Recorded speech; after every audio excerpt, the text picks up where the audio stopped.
जय हिंद साथियों। इस वीडियो के अंदर आपको पता होगा कि अग्निवीर इंडियन एयरफोर्स में जो पेपर आने वाला है, ठीक है, वो सबके लिए मैं आपको तैयारी करवा रहा हूँ अपने प्रैक्टिस सेट के माध्यम से।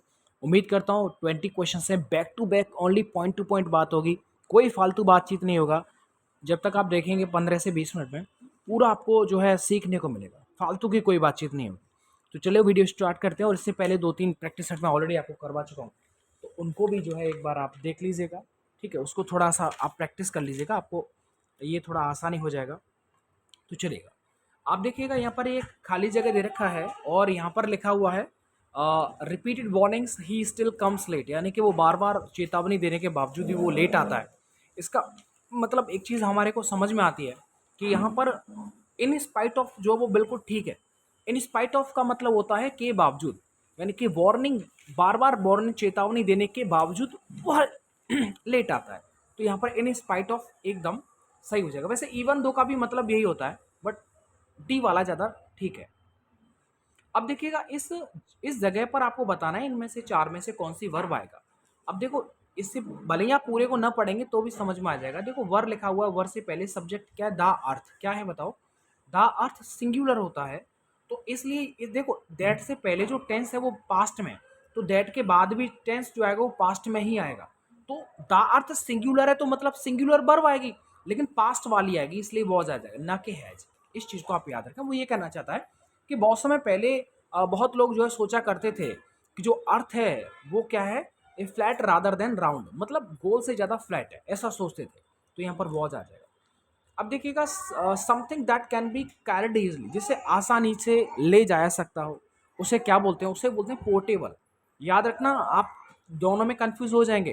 पोर्टेबल ऐसे याद कर लो जैसे PORT पोर्ट होता है ना, पोर्ट होता है समुद्र के किनारे जहाँ पर माल एक्सपोर्ट इंपोर्ट होता है, तो यही पोर्टेबल। जबकि ऊपर वाला जो ये लिख रहा है पोर्टेबल, पोर्टेबल का मतलब होता है पीने योग्य। फाइनली आंसर इसका सी हो जाएगा।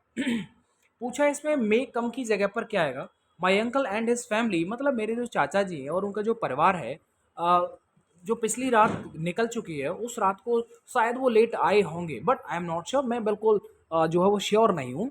मुझे ऐसा लग रहा है कि मेरे अंकल और उनकी जो फैमिली है वो पिछली रात लेट आए होंगे, तो इसलिए इस जगह पर मे कम की जगह पर माइट हैव कम का इस्तेमाल होगा अकॉर्डिंग टू सेंस।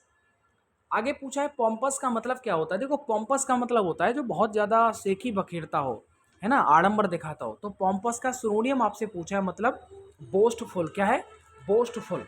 हम्बल का मतलब विनम्र होता है, मॉडेस्ट भी विनम्र होता है, बट बी आंसर है इसका।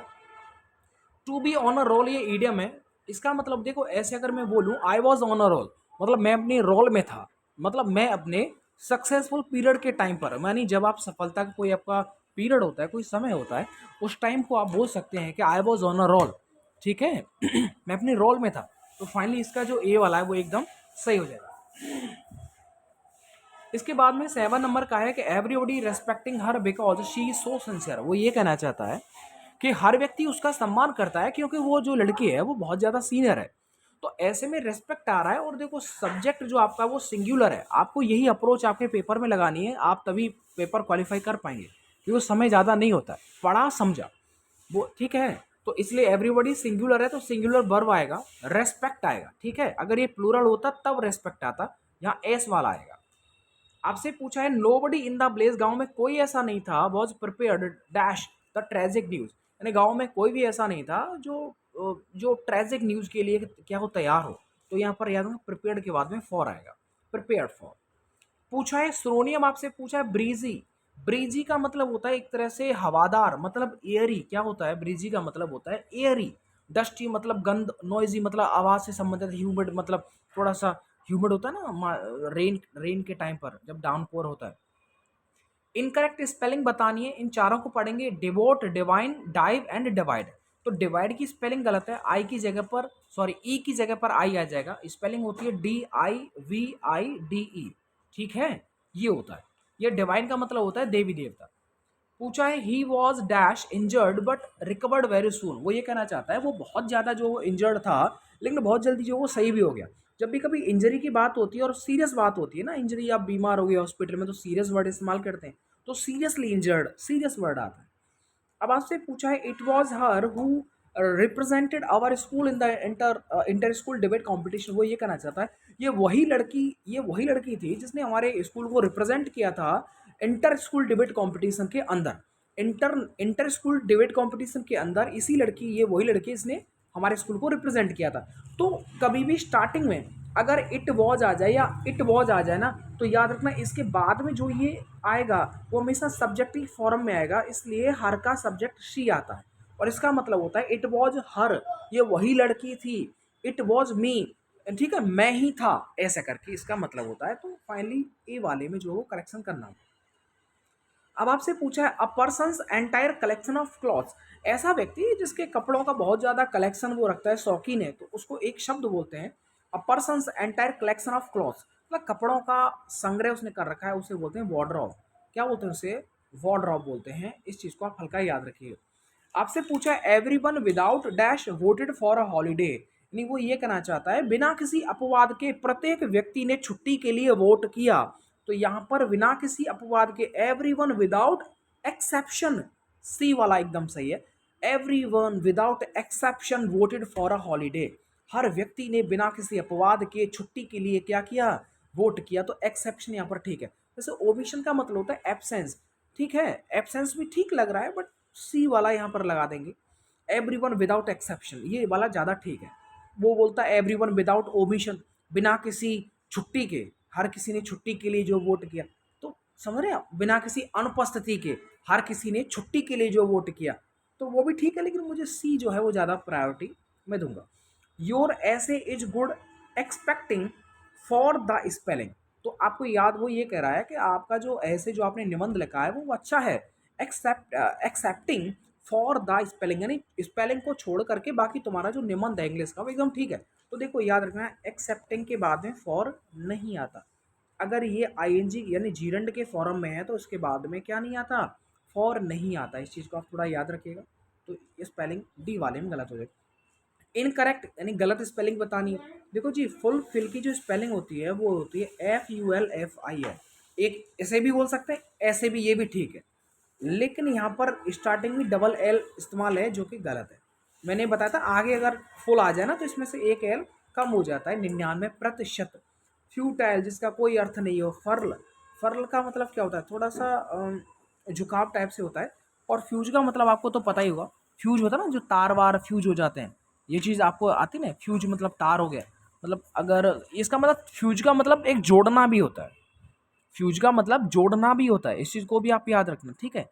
इस चीज चलो बाकी सारी चीज़ों को आप थोड़ा याद रख लीजिएगा। फर्ल का मतलब फोल्ड भी होता है, मतलब इसे आसानी से मोड़ा जा सके।